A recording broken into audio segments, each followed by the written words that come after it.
enfermedad. Ya han pasado varios años desde el comienzo del primer brote.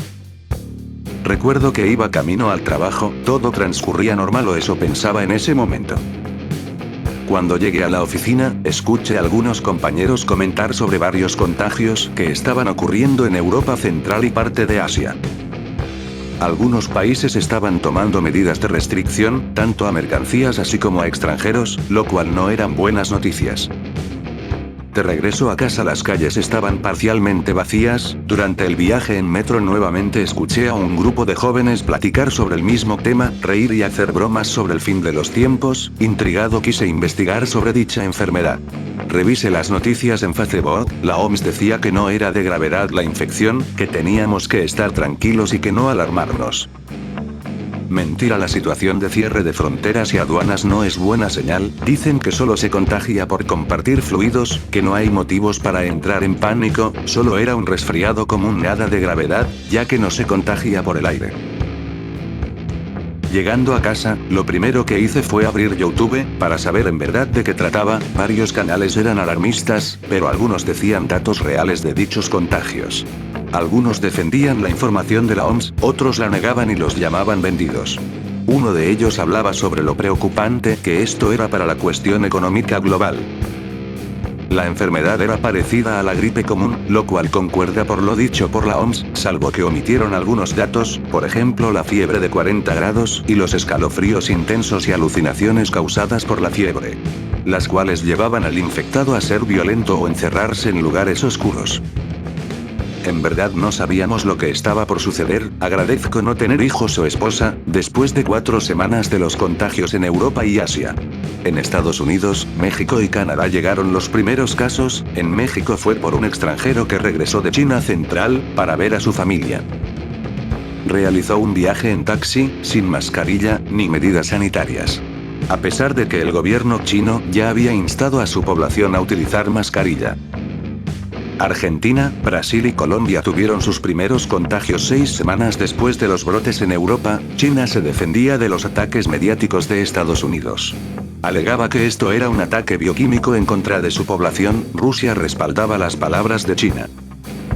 Nadie era responsable de la peste que nos envolvía lentamente. Teorías de cómo comenzó esto, sí, varias. Un murciélago o pangolín en China, quizá en alguno de tantos mercados de venta de animales exóticos igual en China, trata de personas, invadir zonas naturales para nuevas ciudades, ataque terrorista, etc. La OMS no aceptó el término pandemia hasta que España, Alemania, China y Japón tuvieron 40% de casos positivos y el resto de países europeos y asiáticos un 20% de casos. Esto fue antes de que en los países latinos tuviéramos un 40% de contagios en menos de 2 meses. La restricción sanitaria en México fue volviéndose más dura. Al principio no se recomendaba el cubrebocas, un mes después era indispensable para poder estar en lugares públicos, las plazas y centros comerciales. Tenían que restringir la cantidad de personas, los restaurantes solo ofrecían servicios para llevar. Las oficinas solo tenían personal que hacía trabajo desde casa y salvo algunos que estaban en los centros de trabajo. En el segundo mes, solicitaban un permiso para poder viajar o hacer actividades al aire libre. El permiso tenía que venir con un sello virtual de la COFEPRIS. Y este permiso solo podía ser tramitado por las empresas. En varios viajes que hice por trabajo a diferentes estados de la República, pude ver el pánico de la gente, transporte público casi vacío, hospitales saturados, decesos de personas mayores. La enfermedad en sus inicios, afectaba a los adultos mayores y personas con enfermedades crónicas. 4 meses después afectaba a personas de 40 a 50 años.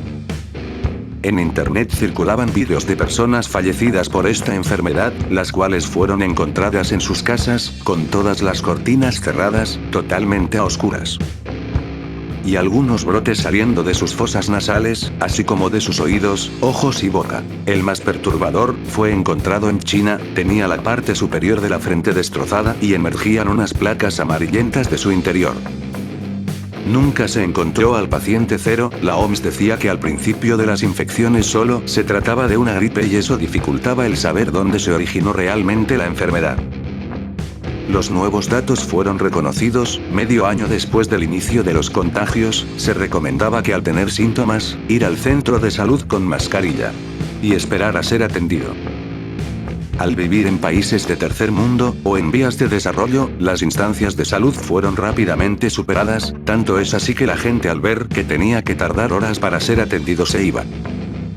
Eso complicó más los contagios, además de que no todos los contagiados presentaban los mismos síntomas, algunos se encerraban, otros solo tenían los síntomas de una gripe, algunos eran asintomáticos. Se empezó a cremar los cuerpos de las personas fallecidas, ya fueran por contagio o no, ya que en Estados Unidos y Canadá se encontró en algunos ataúdes, a cuerpos con brotes de lo que se podía llamar un hongo saliendo de la cabeza. 8 meses después la OMS y los gobiernos dieron a conocer los datos de los hongos que salían de algunos infectados, esos infectados liberaban esporas, las cuales infectaban más rápido.